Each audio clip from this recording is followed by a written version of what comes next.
Fundamentally, the history of humanity is one of survival, a never-ending fight against extinction. Every living thing tries to survive, from the tiniest amoeba to the most complex organism, including humans.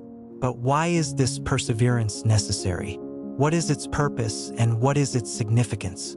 These inquiries serve as the basis for a worldview known as the philosophy of negation, which may be unpleasant but is unquestionably fundamental. Imagine looking at the emptiness that envelopes the stars while standing on the brink of existence. Observe what, maybe nothing, and the truth is found there. Building systems, creating conceptual and semantic frameworks to make sense of life, is the focus of the majority of philosophies. They aim to provide value, structure, and purpose. But what if there is a fundamental fault in the pursuit of addition? What if we remove all the layers and dispel all the illusions we hold onto before the genuine substance of existence becomes apparent? Negative philosophy essentially addresses the one thing that most people find intolerable: nothingness. Despite its inventiveness, humanity fears emptiness. We develop complex systems, religions, philosophies, and traditions to satisfy our need for meaning. However, these systems eventually fail. The chaos of existence cannot be completely contained by any ideology, system, or philosophy. What occurs, then, when we let go? When do we begin subtracting instead of adding? The solution is clear-cut and freeing. Nothing is left, and there is calm in this nothing. Most of us are taught from an early age that there must be a purpose to life. We are instructed to aim for achievement, make a difference, and leave a legacy. But what if this life with a purpose is a myth, just an extension of our innate survival instinct? Survival is the driving force behind whatever we do in life. The urge to dominate or submit, to obtain resources, or to reproduce are all expressions of the same drive. However, survival is a mechanism rather than a goal. Consider it. A lion hunts because it needs food to survive, not because it reflects on the purpose of its life. Similar to this, people work, make relationships, and create societies because they facilitate the mechanism of persistence rather than because they are intrinsically worthwhile activities. Fundamentally, life is a sequence of manifestations influenced by biological and physical forces that self-organize. What about the universe where this life takes place? It is a self-organizing system as well. The planet's orbits around the sun are a delicate stasis that will eventually break due to motion and gravity, not intentionality. Human existence is no different. We are the accidental result of innumerable random processes. We are not intentionally created. This is a truthful notion, but it is not a consoling one. And the way to freedom, according to negative philosophy, is truth. Truth, however, is a bitter pill. It requires us to give up the delusions that keep us going, such as the delusions of significance, permanence, and purpose. Many people find this to be an intolerable idea. Resistance to the emptiness is ingrained in human nature. We yearn to feel important and that our existence matters in the vast scheme of things. But significance is a human construct, born of our survival drive. It is a desperate attempt to assert our existence in a universe that is indifferent to it. If we can accept that we are, in the grand scheme of things, nothing, we can also accept the freedom that comes with it. Freedom from expectation, freedom from meaning, freedom to simply be. The irony of life is that its most profound truths are the ones we avoid the most. Take, for instance, the fact that suffering is an inescapable part of existence. From the moment we are born, we are subject to pain, loss, and eventual decay. No amount of wealth, power, or knowledge can shield us from this reality. And yet, we persist in creating life. Why? The answer lies in the survival instinct, the primal force that compels us to reproduce, to perpetuate the species, to carry on despite the futility of it all. This is where anti-natalism enters the conversation, a radical but logical extension of negative philosophy. If life is suffering, and if there is no intrinsic meaning to existence, then the ethical choice is not to bring new life into this cycle. Anti-natalism is not a doctrine of despair. It is a call to compassion. By choosing not to procreate, we spare future beings from the burdens of existence. We break the cycle of suffering and allow humanity, in its small way, to relinquish its grip on the planet. Yet anti-natalism is unlikely to gain widespread acceptance. Why? Because the human race is, by and large, unconscious. We are driven by instincts we barely understand, governed by desires we rarely question. The idea of denying life goes against everything our survival drive demands. This unconsciousness extends to the systems we create. Politics, religion, and commerce are all rooted in the same flawed assumption: that humanity can rise above its nature. But history tells a different story. No matter how many revolutions we stage, how many reforms we enact, the same patterns repeat. The powerful exploit the weak, the greedy hoard resources, and the cycle of suffering continues. Why? Because humans are animals, complex, intelligent, and resourceful, but animals nonetheless. We are governed by instincts like envy, anger, and the relentless pursuit of survival fitness. Until we confront this truth, our attempts to change the world will be superficial at best. The world does not need new systems or ideologies. It needs understanding. Understanding of what we are and why we behave the way we do. Only then can we begin to live authentically, not as beings chasing illusions, but as creatures at peace with their nature.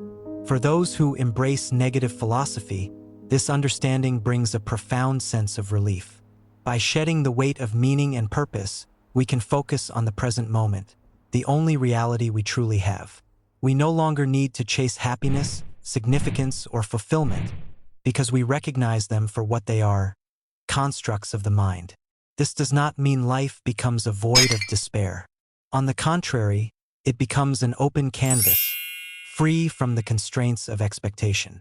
We can choose how to live, not because it serves a higher purpose, but because it aligns with our own nature. Negative philosophy is not a solution to life's problems. It is an acknowledgement of life as it is.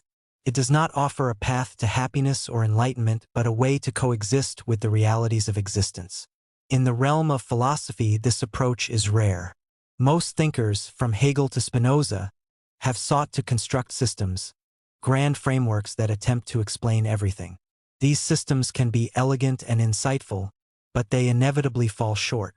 Life is too chaotic, too unpredictable to be constrained by a system. Negative philosophy rejects this impulse. It does not seek to add or build, but to strip away and negate. What remains after this process is not a system but a state of being, one that is free from illusion and open to the truth. It's a curious thing, isn't it? This unspoken contract we've all signed, sealed in the primordial ooze of our existence, a pact to keep the game of life moving forward, no matter the cost. No one ever pauses to ask, why? Why perpetuate a cycle of pain, struggle, and fleeting joys, when the ultimate destination for all of us is the same: dust, nothingness? The great, unshakable truth of anti-natalism isn't just its stark rejection of procreation. It's the quiet, damning observation that life, in all its elaborate machinations, is fundamentally flawed. What makes this idea so threatening, so deeply unsettling to most people, is that it tears down the scaffolding they cling to: their systems, their purpose, their meaning. For centuries, human beings have labored under the grand illusion that life is sacred, that its continuation is a moral imperative. Parents beam with pride over their newborns, seeing in them a spark of potential, never acknowledging the abyss that waits just outside the glow of infancy. The sleepless nights, the existential angst, the quiet desperation that lurks behind every milestone. They're all conveniently ignored, wrapped in the comforting lie that it's worth it. But what if it isn't? What if the entire construct is a mirage, a survival mechanism designed by evolution to keep us running on the hamster wheel, oblivious to the fact that the wheel itself leads nowhere? That's the real challenge, isn't it? Not the absence of purpose, but the courage to face it. To sit with the stark, unadorned truth that we are animals, fragile, mortal, and profoundly insignificant in the grand theater of existence. This is why anti-natalism is not a philosophy for the faint-hearted. It requires a radical honesty, a willingness to step off the stage and into the darkness, knowing that no curtain call awaits. One of the most pervasive myths of the modern era is that of progress. We're told that humanity is advancing, that science, technology, and culture are marching ever forward, bringing us closer to some nebulous utopia. But what does progress really mean in a world devoid of purpose? What are we progressing toward, if not just a more sophisticated version of the same old survival game? Consider the billions poured into extending human life, the endless quest for cures to diseases, the ceaseless tinkering with genetics to craft a better version of ourselves. At its core, all of this is driven by fear, the fear of death, the ultimate affront to our fragile egos. But even if we could stave off death indefinitely, would it solve the deeper problem? Or would we simply extend the suffering, prolong the cycle of discontent that has plagued humanity since its inception? When I speak to people about anti-natalism, this is often their first objection. But what about progress? Surely, if we stop bringing new lives into the world, we'll stagnate, regress, fade into irrelevance. And my response is always the same. So what? What's the point of relevance in a universe that doesn't care? Why should it matter if the human story comes to an end, if the last chapter is written? The universe will continue indifferent to our existence, just as it was before we arrived. And isn't that a kind of freedom? To step off the treadmill, to let go of the compulsive need to leave a legacy, to stop pretending that our small lives are part of some grand cosmic narrative. If there's one argument that people cling to more fervently than any other, it's the idea of love. They'll tell you that love makes life worth living, that it transcends the pain and the suffering, that it gives life its meaning. But does it really? Or is love just another survival mechanism, another trick of evolution designed to keep us tethered to the game? Think about it.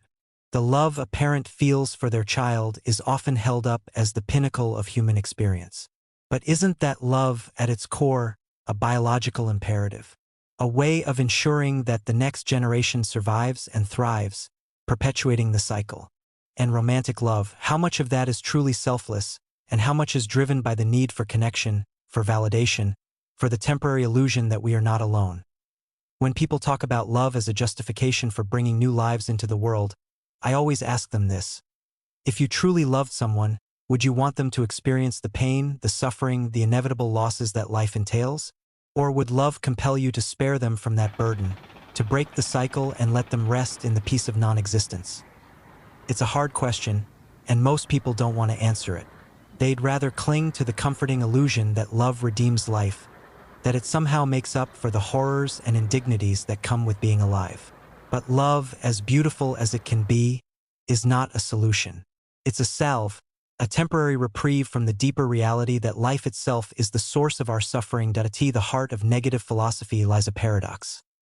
Consciousness, the very thing that allows us to reflect on our existence, is also the source of our greatest torment. Unlike other animals, we are cursed with the ability to imagine futures that will never come to pass, to dwell on past mistakes that can never be undone, to yearn for a permanence that will forever elude us. This is the human condition, a constant state of longing, of striving, of discontent. And yet, most people see consciousness as a gift. They marvel at our capacity for art, for science, for self-expression, never acknowledging the cost of these abilities. For every masterpiece painted, how many nights of anguish were endured? For every scientific breakthrough, how many sleepless nights of existential dread? The tragedy of consciousness is that it gives us the tools to see the absurdity of our existence, but not the power to escape it. We are like prisoners who have been given a map of the labyrinth, only to discover that there is no exit. So where does this leave us? If life is inherently meaningless, if procreation is a moral failure, if consciousness is a curse, what's the solution? For me, the answer lies not in grand gestures or sweeping societal changes, but in quiet, individual acts of rebellion. The decision not to have children, the choice to live simply and ethically, the refusal to participate in systems that perpetuate suffering. These are the small, powerful ways in which we can resist the machinery of life. Anti-natalism is not about despair. It's about liberation. It's about recognizing the futility of the game and choosing to step away from it. It's about finding peace in the knowledge that we are not obligated to continue a cycle that we did not choose to begin. And perhaps in that act of letting go, there is a kind of beauty. Not the fleeting, illusory beauty of a life well lived, but the quiet, enduring beauty of a life that refuses to perpetuate suffering. As I sit here, reflecting on these ideas, I am reminded of a question I was once asked. If you truly believe that life is meaningless, why do you bother living? It's a fair question, and one that deserves an honest answer. That I live because I am here. Because, like all creatures, I have an instinct to survive. But more importantly, I live because I have found a kind of peace in the acceptance of life's absurdity. I no longer feel the need to search for meaning or purpose. I no longer feel the compulsion to leave a legacy. I am content to simply be, to experience the world as it is, without the weight of expectation or the burden of hope. In the end, that is the gift of negative philosophy. It does not promise happiness or fulfillment. It does not offer a roadmap to enlightenment or a blueprint for a better world. It simply invites us to see things as they are, to strip away the illusions and face the truth with courage and clarity. And in that truth, there is freedom. Negative philosophy is not for everyone. It demands a kind of radical honesty that many people are unwilling or unable to confront. But for those who are ready to face the void, it offers a path to a deeper understanding of ourselves and our place in the universe. We are not important. We are not special. We are not destined for greatness or redemption. But we are here, for a brief moment, in a vast and indifferent cosmos. And perhaps that is enough. For me, it is more than enough.